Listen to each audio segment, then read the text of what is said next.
is another, helium-headed millennial. But the problem with her is, her immeasurable ignorance of history and of America's judiciary and legal and constitutional DNA, her ignorance can do great damage to the country. Michigan has taken another step toward bypassing the governor's veto of an important pro-life piece of legislation. Here's AFN's Charlie Butts. Last May, the Michigan legislature approved a ban on dismemberment abortions, but the governor vetoed it. Pro-life groups decided on a petition drive to overturn that veto. Chris Gast of Right to Life of Michigan tells AFN the Michigan Board of State Canvassers has approved the language of the petition drive. So we have 180 days to collect. Our goal is 400,000 signatures, and so our goal is before the 4th of July to be out there gathering signatures. Once the 400,000-plus signatures are obtained, they will be submitted to the Secretary of State for verification. And once that is accomplished, our bill to ban dismemberment abortions in Michigan goes to the state legislature. They have 40 days, and if both the House and the Senate vote a simple majority to approve it, it becomes law, totally bypassing our very pro-abortion Governor Gretchen Whitmer. Gast explains dismemberment is the most common late-term abortion procedure, and the babies feel excruciating pain. The abortionist is ripping arms and legs off of the child, and so this bill would specifically ban that procedure. In 2018, in Michigan, there were 1,908 dismemberment abortions. I'm Charlie Butts. Find more news and information online. Our web address is onenewsnow.com. For American Family News, I'm Steve Jordahl. Doc, I've been feeling a little out of sorts lately. Can you help? Well, let's try a few questions. What do you think of when I say the word Roku? Oh, my wife and I used to love that dance when we were younger. Yes, I'd say you're a little out of touch. What do you recommend? I recommend you listen to AFR. American Family Radio. Available on Apple and Android products, Amazon Alexa, and now available on Roku. And then we'd whip, and then we'd nay-nay. Oh, it was wonderful. Darkness is not an affirmative force. It simply reoccupies the space vacated by the light. This is the Hamilton Corner on American Family Radio and Urban Family Talk. It should be uncomfortable for a believer to live as a hypocrite. Delivering people out of the bondage of mainstream media and the philosophies of this world. God has called you and me to be his ambassadors, even in this dark moment. Let's not miss our moment. And now, the Hamilton Corner. Howdy, and welcome to the Hamilton Corner. Your customary host, Abraham Hamilton III, is busy doing other things. Got a family life conference in town for the weekend that Urban Family is sponsoring. So Abe is over there helping make sure that that thing happens. And I am Brian Fisher sitting in for Abraham Hamilton III. Nobody can take his place. Just kind of fill in for him as best you can.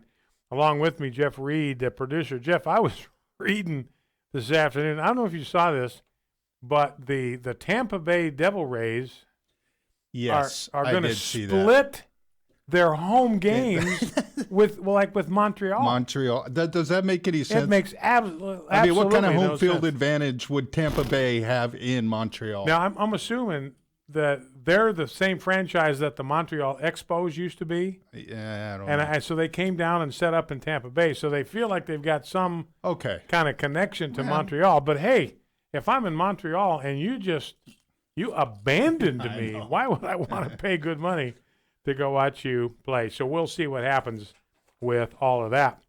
Now, I want to jump into the news of the day right away. The first issue that we want to touch on, by the way, have Judge Roy Moore is going to be my guest in about 13 minutes. He declared this afternoon that he is going to run again for the United States Senate in the state of Alabama. Everybody in the world is against him. Everybody in the world is telling him not to do it, starting with the President of the United States. So we are going to ask the judge about all of that, get his reaction to all of that. Man, you talk about a guy that is persona non grata, that would be Judge Roy Moore. but he's bounced back from a lot worse than this. So we'll talk to him and see what he plans to do going forward. Now, the big let's grab this soundbite, clip number 14. This is Senator Tom Cotton. And we have been subject to a number of unprovoked attacks by Iran in the recent past, including on our oil tankers. And then today, Iran in international waters shot down a drone. Now, when you and I think of a drone, we think of something you get for $40 at Walmart. That's not what this was. This was a $180 million drone. Has a bigger wingspan than a Boeing 737. This is an aircraft. I mean, if you want to call it an airplane, that's fine with me. It doesn't have a human pilot, but is an aircraft nonetheless. And Iran shot it down. So there's some serious provocation going on. Like I said, they've attacked our tankers. We've got indisputable visual evidence that they were attaching mines to the sides of these tankers to try to blow a hole in the hull. And here's Senator Tom Cotton. He's a military veteran. He's got a pretty good handle on this kind of stuff. And here's what he had to say. This goes back a few days. Here's what he had to say when we started reading about what Iran was doing to our oil tankers. Clip 14. Going back to President Washington and all the way down to President Trump, the fastest way to get the fire and fury of the U.S. military unleashed on you is to interfere with the freedom of navigation on the open seas and in the air. That's exactly what Iran is doing, and one of the world's most important strategic choke points. Okay, our first encounter with radical Islam, our first encounter with the militancy that represents fundamentalist Islam, and make no mistake about it, fundamentalist Islam is not a religion of peace. It's a religion of war, violence, and death. And we discovered that. Thomas Jefferson, John Adams were ambassadors to Europe. And what we were discovering is that Muslim pirates in the Barbary states, that was on the northern coast of Africa, in the Mediterranean, Tripoli and Libya and places like that, were attacking our commercial shipping in the Mediterranean Sea, and they were destroying the ships. They were burning them. They were killing and kidnapping. They killed anybody they could, and then they kidnapped the soldiers that remained, sold them into slavery. And Thomas Jefferson, being trained in the Judeo-Christian tradition where you just don't do this, this is something evil, I wanted to know why they were doing that. He and John Adams were completely nonplussed. So in 1783, they met with the Bey of Tripoli, the head dude in Tripoli, head Muslim dude, and said, what the heck is going on? Why are you attacking our ships with no provocation? We've never done anything to you. We haven't attacked you. We haven't provoked you. We haven't plundered any of your ships, and yet you're doing that to us. And the Bey of Tripoli said, well, that's what our prophet taught us to do. That's what our holy book, the Quran, tells us to do. It tells us that if there's anybody we run into that has not embraced the prophet, that has not embraced Allah, that has not embraced the Quran, it's open season. You can kill them. In fact, you should kill them at will, and you can plunder their property. You can kill anybody you want, cut their heads off, and you can take them into slavery and sell them and make some money. And so that's what they were doing. And he said this very matter-of-factly. This is no big deal. This is just the way we roll in the Islamic world. And that's one of the things that sent Thomas Jefferson back to his copy of the Quran. He'd gotten one back in law school. Had probably never cracked it. But this happens. He said, I got to find out what's going on here. So he went to the Quran, and he found out this is exactly what the Quran teaches. This is what the Holy Book of Islam teaches. This is what the God of Islam teaches. This is what the Prophet of Islam, Muhammad, teaches. We're just doing what our religion has told us to do. So we'll see where this goes. Donald Trump has made it very, very clear. If they kill a single American, there's going to be retaliation. And Tom Cotton says, look, going all the way back to our founding as a country, if you make an unprovoked attack on our shipping, I mean, these are attacks on civilians now, commercial shipping. This is not the government. This is not an attack on the U.S. government. It's attack on U.S. citizens in their private capacity as commercial seamen. You do that, Donald Trump says, and we're going to come after you, and we should. So we have not allowed unprovoked attacks on commercial shipping since the days of Thomas Jefferson and George Washington, and we should not start now. You know, and the fact that we have not yet responded to their attack on our commercial shipping is one of the reasons that may have emboldened Iran to go ahead and shoot this drone out of the sky, $180 million down the tubes, down the drain, in the drink. So we'll see what President Trump does. He's pledged a strong reaction, and I hope that Iran gets a strong reaction. They need it. They're out of control. If you don't stop them, it only emboldens them. So we'll see where that goes. Now, another story that's worth looking at from the world of Iran and the Middle East is this trial for this Chief Gallagher guy who is being charged with a war crime for killing a young prisoner who was fighting for ISIS. Now, Chief Gallagher, visited this guy in the hospital where he was being treated. And according to the medic who was taking care of this youth, what Chief Gallagher did is take his knife and he plunged it into his chest right above the collarbone. And so he started bleeding, and then apparently Chief Gallagher left the room. So that's what they're trying him for. Now, the medic stepped into the picture. He gave testimony today. This is just phenomenal, where this guy, his name is Scott. Where's his first name here? Corey Scott, Special Warfare Operator First Class. He was a medic. So he said when he saw this happening, in his judgment, the knife wound was not a lethal wound. It was not a fatal wound. He believed that this ISIS soldier was going to survive. So what Special Warfare Operator First Class Corey Scott did is he covered the wounded prisoner's breathing tube. And this asphyxiated the ISIS soldier. So he was killed not by the knife wound from Chief Gallagher. He was killed by the medic who asphyxiated him by blocking his breathing tube. The medic who said he did not think that the wound was fatal. And he said today, the reason I did it, I knew what was going to befall this teen if he lived and walked out of the hospital. He was going to run into the wrath of ISIS, and what they were going to do to him was going to be far worse than him dying in a hospital bed. So he said, basically, he said it was a mercy killing. I knew what was ahead of this guy. Didn't want anybody to suffer like that. So that's why I held my hand, blocked his breathing tube. Now, this is not the military's case. The prosecution completely into a cocked hat. And this is something Judge Napolitano just couldn't believe it on Fox News today. He said, you never see this happen.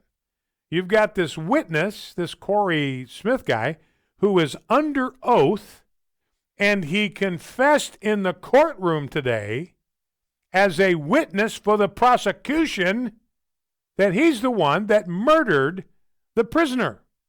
It wasn't Chief Gallagher at all. I was the one that did it. And remember, he was a witness for the prosecution.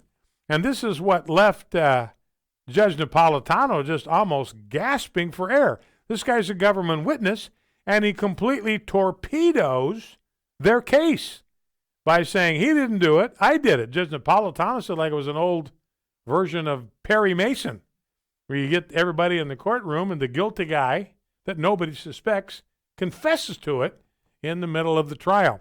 So I don't see how they can go after Gallagher after this. He's got other charges that he's facing, and maybe they will continue to go after him for those. But this was the big one. And from a legal standpoint, even according to the Universal Code of Military Justice, I just don't see how they can continue and move ahead with a prosecution for this guy. So anyway, we'll see where that goes. Seems to me like this guy eventually is going to walk if he does get convicted for something. You know, and what people forget, I'm not excusing anything this guy might have done. I don't know enough about it to know exactly what he did or to even have an opinion about that. But you know what we forget, ladies and gentlemen, and we need to remember, is that we are at war with these people. ISIS is trying to wipe us off the face of the planet. This is not tiddlywinks. This is not bridge. This is literally a battle for the survival of our civilization because ISIS wants to wipe it out. So somewhere in all of the commentary and reflection on this, we need to factor that into the picture. We are talking here about war, not talking about tiddlywinks.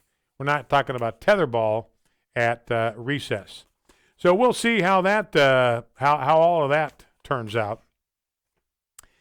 Turns out that Joe Biden today was discovered to have referred to Jesse Jackson and to Gary Hart by using the word boy. And the media is just apoplectic over this.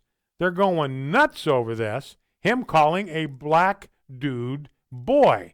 But you look at what he said. He used the same term for Gary Hart, talking about how smart they are. And he said, look, talking about Gary Hart, that boy is no dummy. Talking about Jesse Jackson, that boy's no dummy. He's a pretty smart cookie. So Biden was actually complimenting them.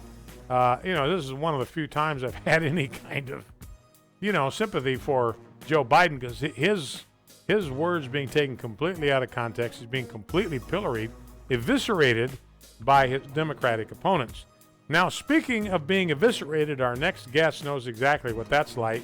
When he ran for Senate in Alabama 2017, special election, faced off against Doug Jones, he was accused of things that had absolutely no basis in fact whatsoever. Completely unverified, completely unconfirmed, exactly what the Steele dossier was all about when it came to Donald Trump.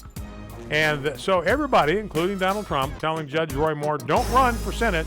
Judge Moore says, I'm going to do it anyway. We'll be back with him in a moment. Infanticide has Illinois' stamp of approval. Hi, I'm Matt Staver with Freedom's Call. These are dark days in Illinois. The state Senate just passed a horrific pro-abortion bill. It's even more extreme than New York's infanticide law. For example, unborn babies are completely stripped of all rights. Abortions will be allowed at any time during a pregnancy. So this means completely healthy, full-term babies can be murdered. Medical professionals will be forced to perform abortions, and insurance companies will be required to pay for the atrocious act. It also eliminates waiting periods and spousal and parental consent. Minors would be able to obtain abortions without their parents giving permission. Not only that, non-consenting parents would be forced to pay for the abortion. This has nothing to do with health care. This is a crime against humanity. Please pray for changed hearts in Illinois and for those precious babies. Stay informed at Liberty Counsel's website, lc.org.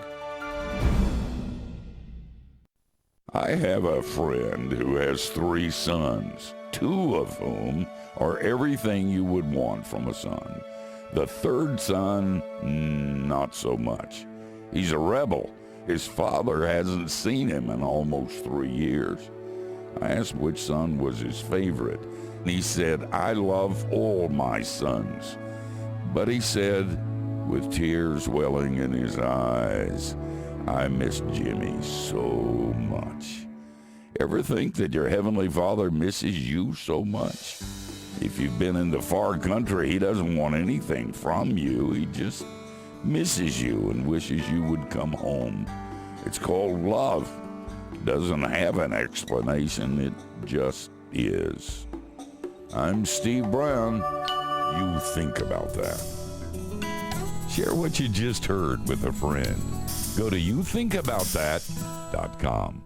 Brian Fisher here. One of the enduring lies of Satan is that diversity is a source of strength. It's not. The wrong kind of diversity weakens, divides, and destroys. It is unity that makes us strong. America, until recently, has enjoyed a profound unity of cultural values. We've shared an agreement on cultural standards regarding God, the 10 Commandments, sex, marriage, and the sanctity of human life, and that is what has made us strong and powerful. As that unity is attacked and destroyed in the name of diversity, America becomes progressively weaker. Harvard scholar Robert Putnam concluded that diversity, right down to the community level, causes social withdrawal, isolation, distrust, civic disengagement and unrest, and reduced community involvement. Diversity does not unite communities, it divides them and destroys them. We can do better. Catch Brian Fisher on Focal Point, weekday afternoons at 105 Central on American Family Radio.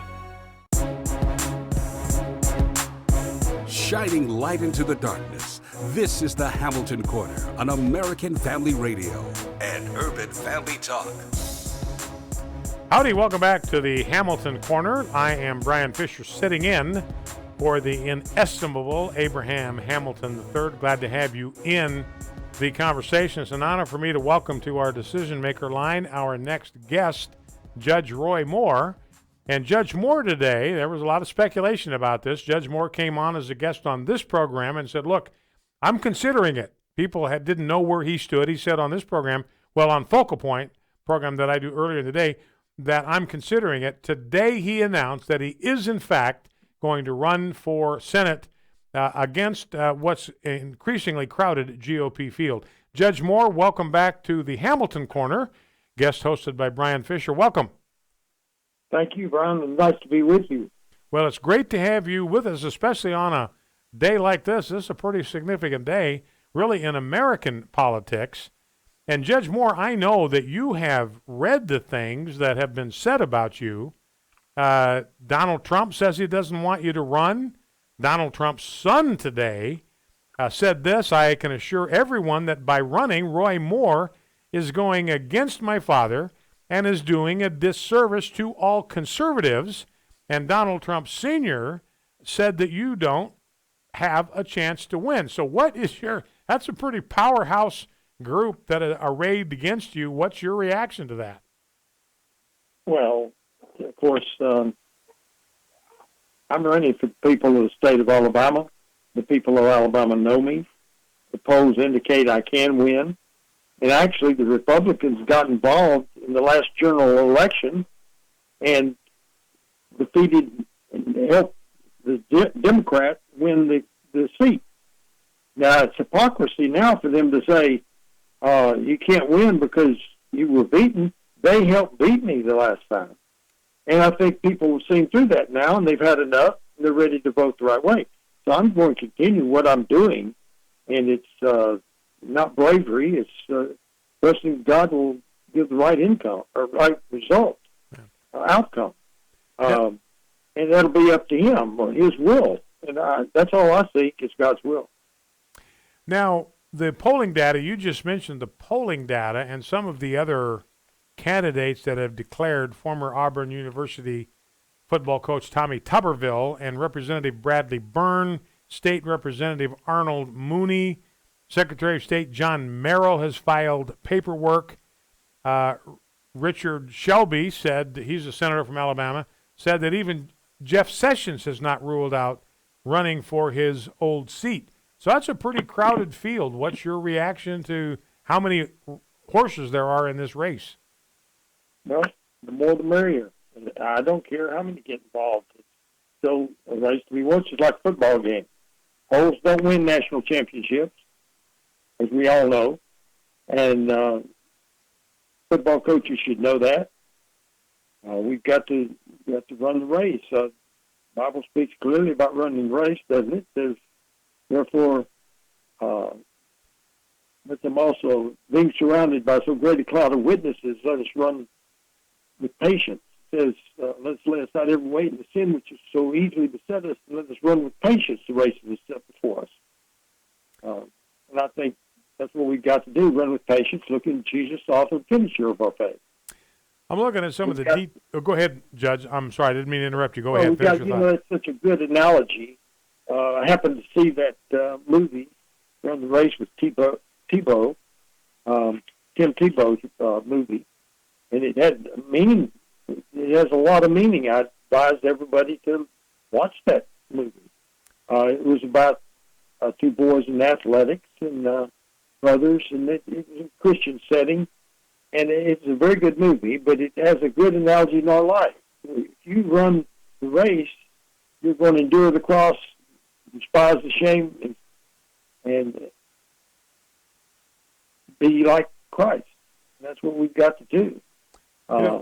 And Judge, I want to cycle back to that in just a quick second. I just want to touch on one thing about the polling data.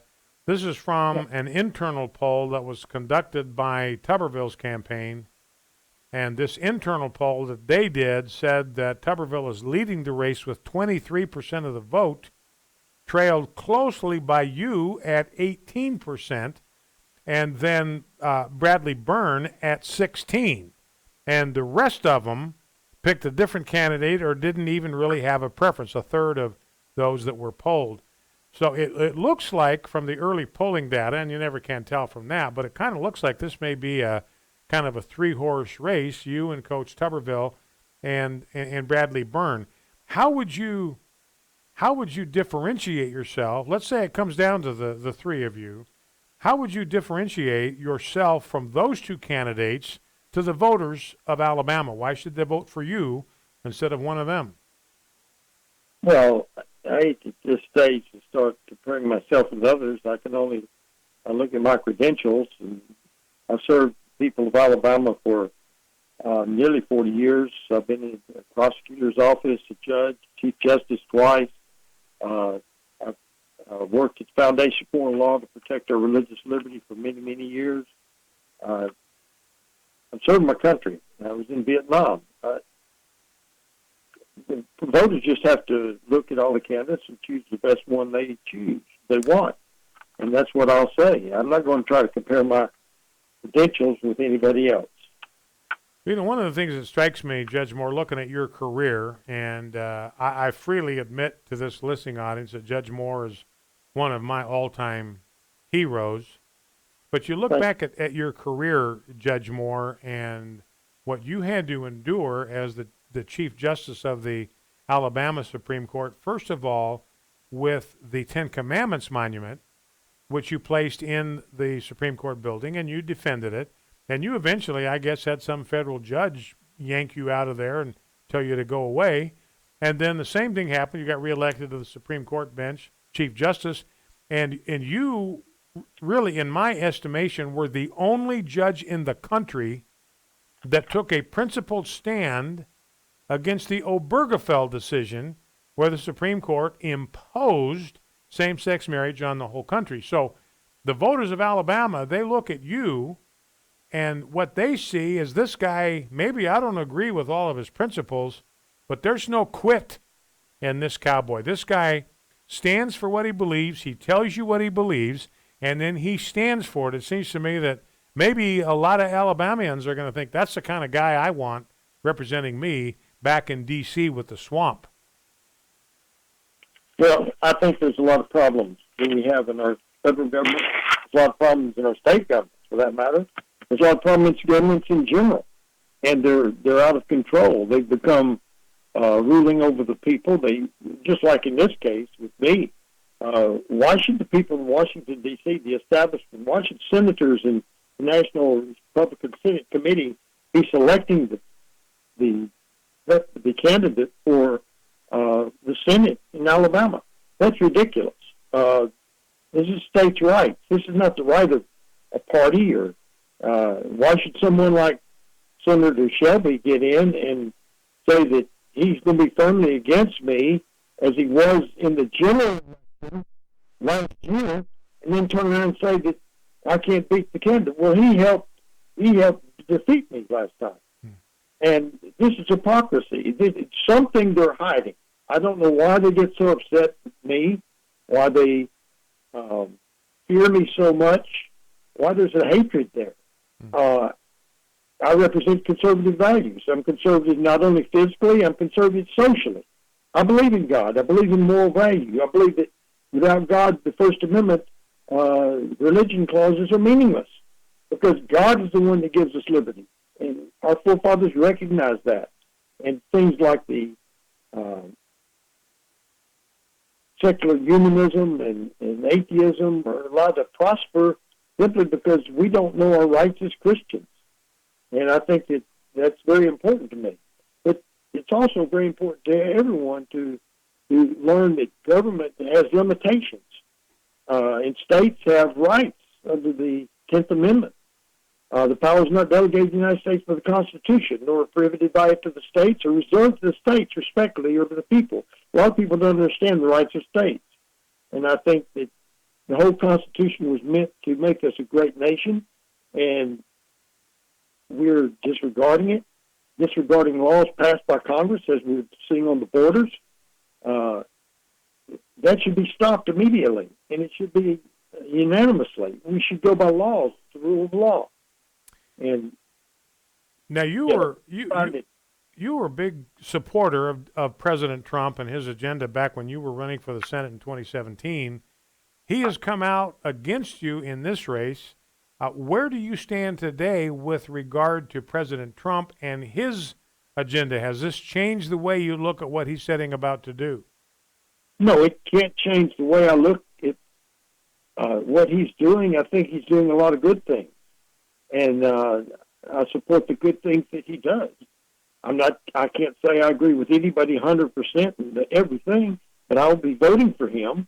I don't want to see our country go to socialism. I don't want to see our country go away from God. And, you know, we do need border security. We do need balanced trade.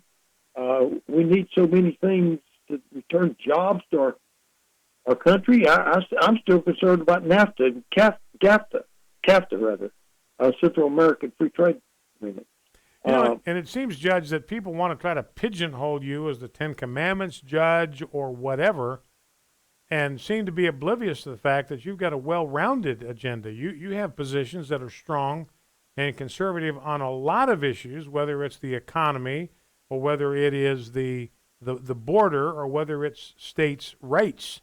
And it seems to me that if more people in Alabama are able to figure that out about you and get past all of the chaff that's been tossed in the air, it might make a big difference in your electoral chances. Well, I hope so, and I hope to let people know me and know what, you know, I've written a lot of good opinions on the Supreme Court.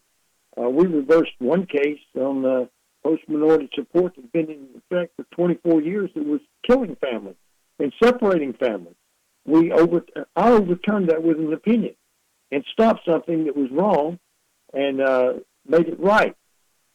You know, it was a very big opinion, and it wasn't just the Ten Commandments or my opposition to same-sex marriage. My opposition to same-sex marriage and the Ten Commandments were both very legal stands, and I can justify them.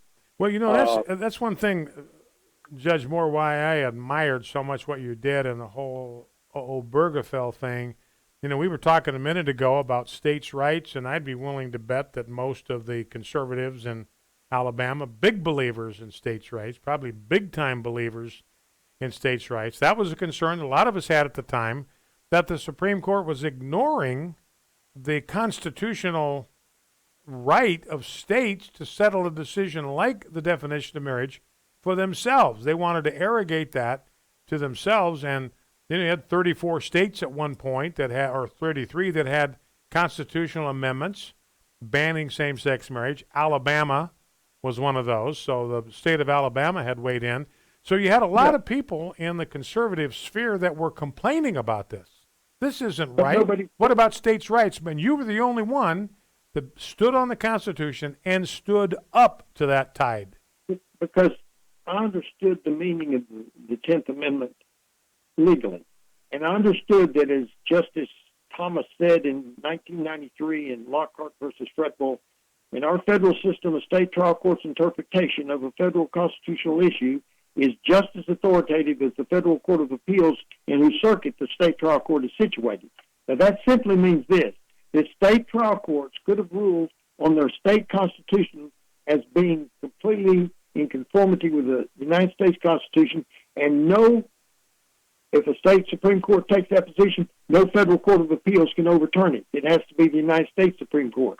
Today, Alabama stands as the only state that has ruled on their constitutional amendment of marriage between a man and woman, both before and after Obergefell, upholding injunctions, but you don't see anybody doing a thing about it. People don't like to challenge or don't like to put things up to the Supreme Court, but Alabama could, and I hope they do. Well, and I wonder if that's part of the opposition to you, Judge Moore, even in conservative circles. You kind of scare them because the stuff that they say they believe, the platitudes that they express and that they mouth about the sanctity of marriage and the sanctity of states' rights, they're just platitudes to them, right. But they are real to you, and so it makes you stand out by contrast.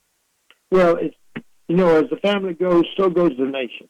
When we've disrupted the family and destroyed parental authority, and when we've separated families and allowed homosexual adoptions, and we're taking men and women and destroying the roles, these things do concern me. What really concerns me is they're not for a court to do. And when courts do that, they violate the rule of interpretation as opposed to amendment in the United States Constitution. They amend the Constitution by judicial fiat and thereby violate one of the basic premises of the Constitution, separation of powers, checks and balances, and the Article 5 role of amending the Constitution in a proper way.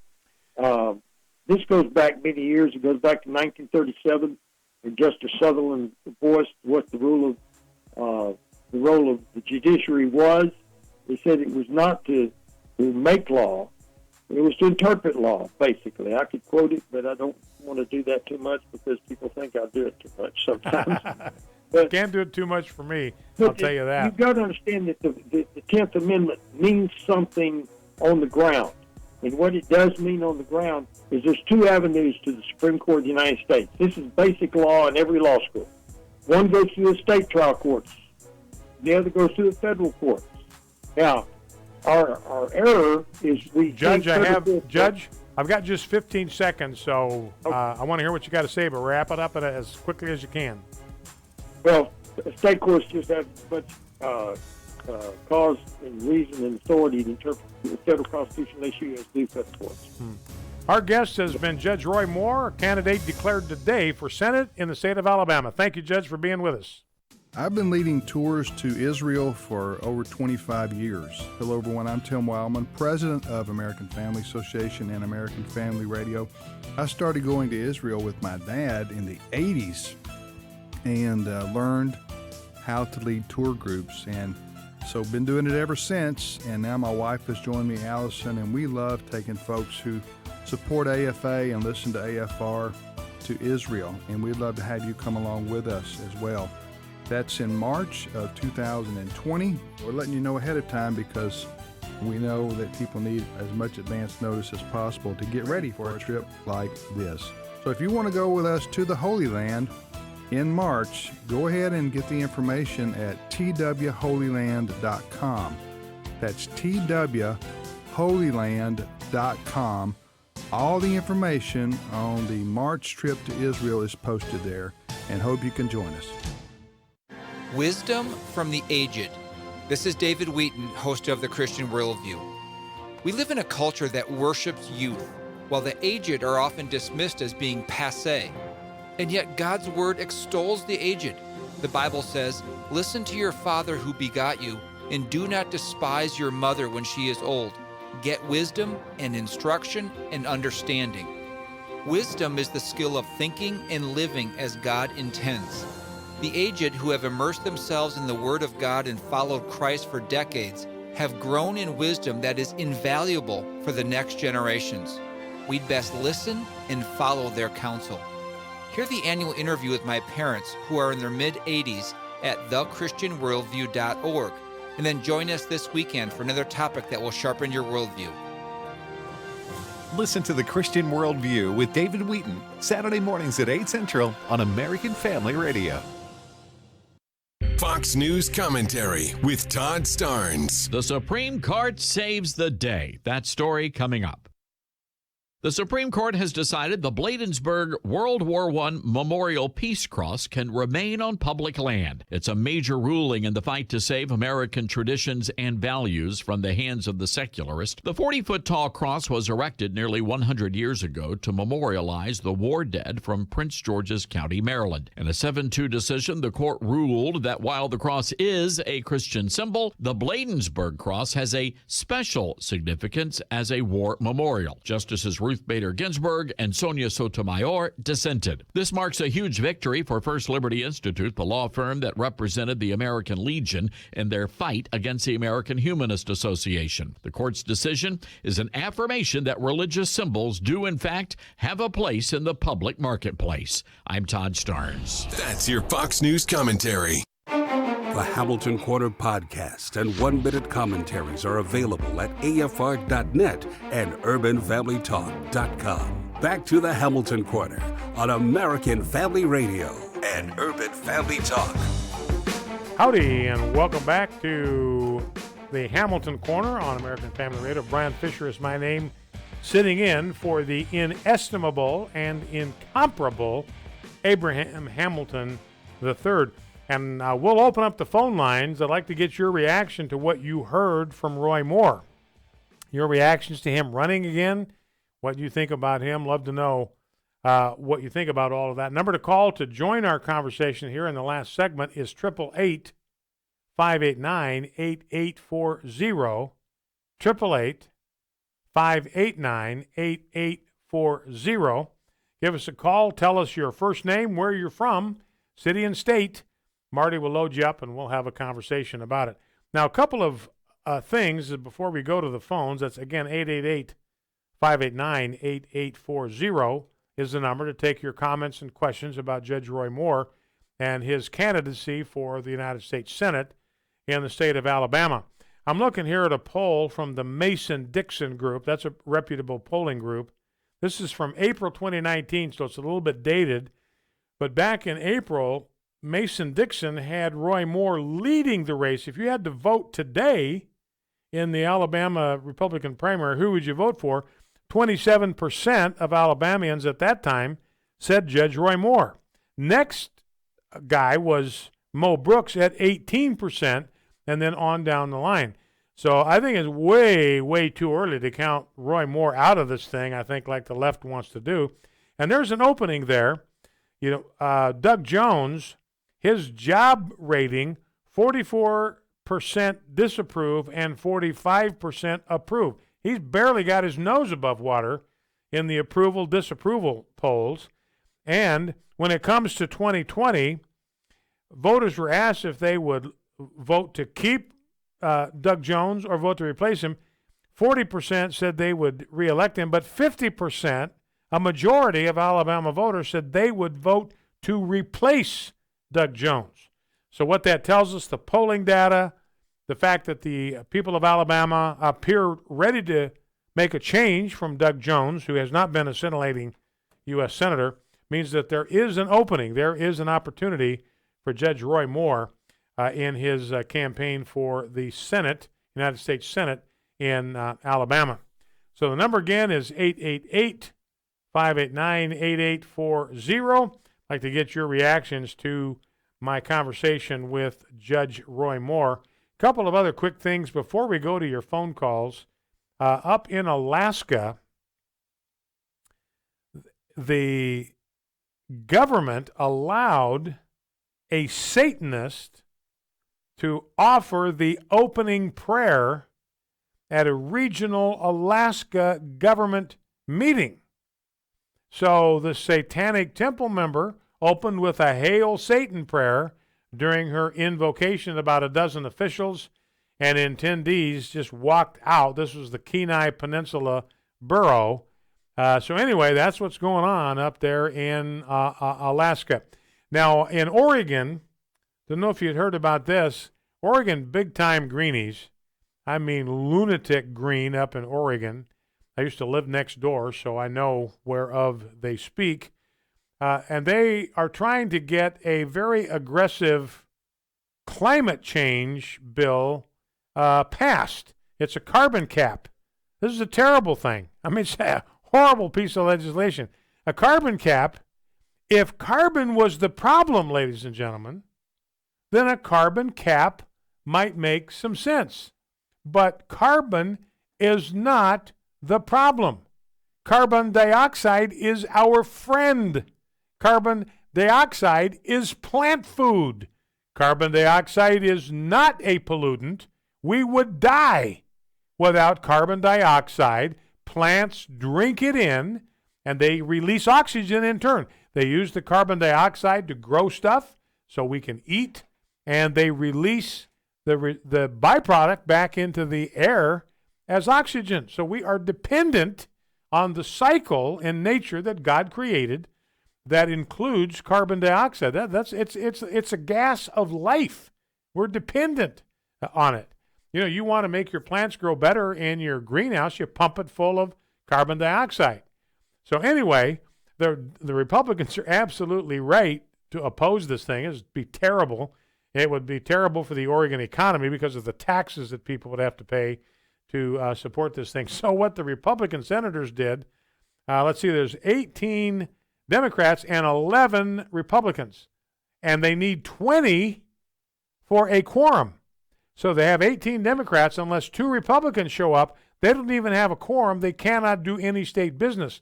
The Republicans left the building like Elvis, and nobody knows where they are. The police are out there looking for them.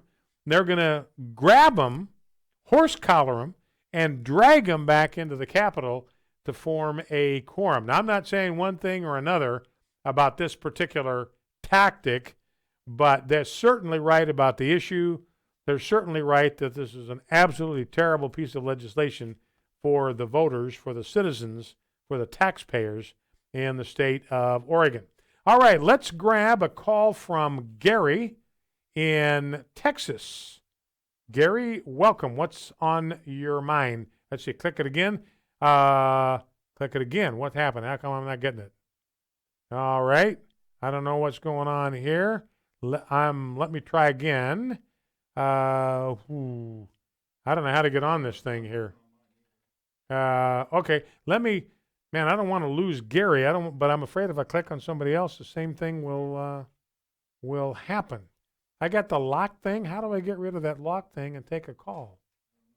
So, okay. Okay, Gary, I'm going to have to try to take another call. I feel terrible if I lose you. It's a complete accident on my part. Let's go to Barbara. Now it blocks Barbara. So where is that connection thing? It's not that? Hey, here we go. Got the connection thing, desktop director, no director, talent. All right, let's try that again. Okay, let's see if that works. Gary, I think I might have lost you. Barbara, I deeply apologize. I just didn't know which button to push here. Let's go to D in Texas. D, welcome. What's on your mind? Talk to me. Oh, thank you, Brian. No, thank you for your show and your leadership. It really means a lot, your leadership on that. You're welcome. I'm from the Houston area of Texas, and I'm very fortunate. Ted Cruz is my senator, and I'm just thrilled to death about that. But I tell you what, if I were from Alabama, I would tell everybody down there to vote for Judge Roy Moore. I've not seen a man with greater knowledge or integrity in the public office. I don't believe anything that was said about him just because of the way he is. If I were the Alabamians, I would go ahead and just put their nose up in the air, put him in office, send him to Washington, and let all havoc break loose. The only reason people don't like him is because he's holding a mirror up to their faces and they can't look at it with themselves. Well, you know, I'll tell you one thing, D, you're absolutely right. It would be a kick in the pants. Regardless of what you think about Roy Moore's politics and his ideology, I would love to see him in D.C. because that dude is going to rattle some cages. So, all right, D, listen, I appreciate the call. Let's grab a call from Christy in Louisiana. Christy, welcome. What's on your mind? Talk to me. Well, I think I kind of was. Here it is. What's that? Hi. Hi. Do you know that you're on, Christy, with me? Yeah. Okay. What's on your mind? Turn your radio down. That may be part of the problem. Okay. You get some feedback from the. I think we kind of got lost of what I was saying. I was saying that, if the United States says that we can have same-sex marriages, and there's one state that says we can't, it's kind of defeating the purpose. I think that, we're kind of way past that. I know I'm going to get into transgender after that. That's gotten blown out of proportion. I think this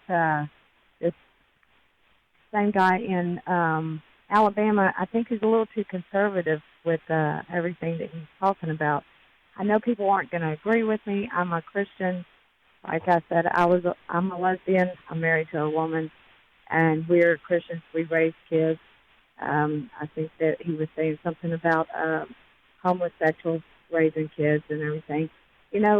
Some kids don't even have homes, and even though that there's two men or two women in the home, they don't raise them as being lesbians or gays. They raise them as being their kids.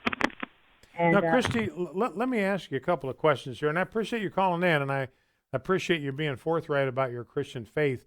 So let me ask you a question. You're a lesbian. You're married to a woman. Let me ask you about how that interfaces with your Christian faith, because the Bible says, for this reason, this is Genesis 2, second chapter of the Bible, for this reason a man will leave his father and mother and cling to his wife, and the two, one man, one woman, will be one. And then Jesus repeated that in Matthew 19, so it's not just an Old Testament deal. Jesus quoted it and said, yeah, marriage is the union of one man and one woman. So according to the Bible, marriage from day one has been an institution that involves one man coming together with one woman. So as a Christian, and I think you are sincere in your Christian faith, but it sounds to me like you're misguided about what the Bible teaches about marriage. Marriage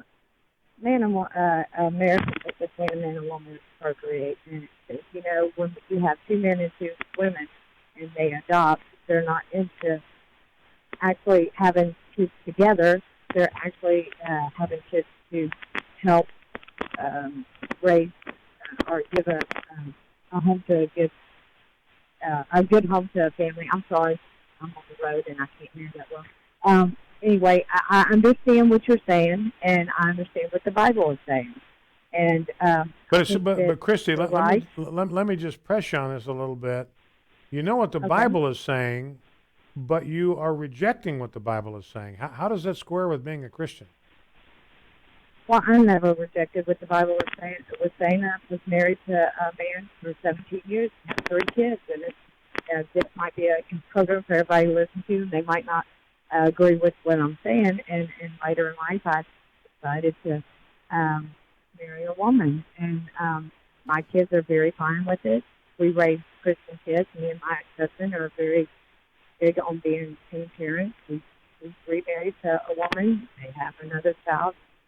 I understand the now, Bible. Christy, let me ask you a question about that. I mean, you talk about having children. 2 lesbians together can't have children. That's part of the genius of God's design for marriage. How do you get children in a lesbian marriage? You adopt. Okay, Chris, let me actually gets artificially inseminated. I mean, everybody has the right to have children, no matter what. Hold it. Where do you get that? Everybody has the right to have children. Where do you get that? Everybody has the right to have a child if they would like to. I mean, a man, a woman, or anybody. I mean, whether it be in a relationship with a man or a woman that's married, or 2 women or 2 men. I mean, everybody has the right to have children.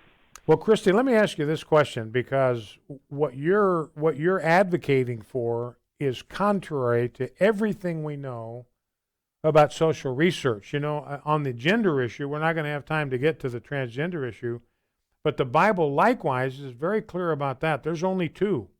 God created them male and female from the beginning. He created them male and female. So according to God, according to the Bible, there are just two genders. There's male and there's female. There isn't some kind of trans thing. There's two genders, and God's design for marriage is for one man to be married to one woman. And so the genders, according to the Bible, are not interchangeable. It's not an incidental thing that there are men and that there are women. They are different in every single solitary cell of their bodies. Men are different than women, which means each of them have something unique and different to bring to the marriage relationship, and each of them have something unique and different to bring to the life of children. In other words, fathers have something to contribute to the lives of their children that a mother can't. And a mother invests things in the life of her children that a father can't. That's why it takes two of them together to provide an optimal environment, nurturing environment for children. And all the social research indicates, and this is a longitudinal study, was done with adults who had grown up in same-sex households, and what they discovered, looking at 80 different parameters, children raised in man-woman households did better on 77 out of the 80 factors, whether you're talking about mental health, you're talking about educational achievement, all those kind of things. So it seems that you're kind of flying in the face of the Bible, flying in the face of social science. Christy, I've got 15 seconds. You got the last word. That's all the time you've got. Hit me. Seconds. And in a normal world, we would all agree with that, but we know we don't live in a normal world. And we know that we live in a lot of households that don't have two parents. And sometimes it's better to have two people in the household, no matter if it's two men or two women. At least it would have somebody in there that would have a parent. All right, Christy, listen, I'm completely out of time. Thank you for the conversation. I enjoyed that very much, and God bless you. That's it for the Hamilton Coroner today. The views and opinions expressed in this broadcast may not necessarily reflect those of the American Family Association or American Family Radio. Faith, family, freedom. American Family Radio. The sexual revolution is falsely promised to satisfy the human heart. God has a better way. If we follow God's prescription. Dr. Michael Brown offers hope for those trapped in the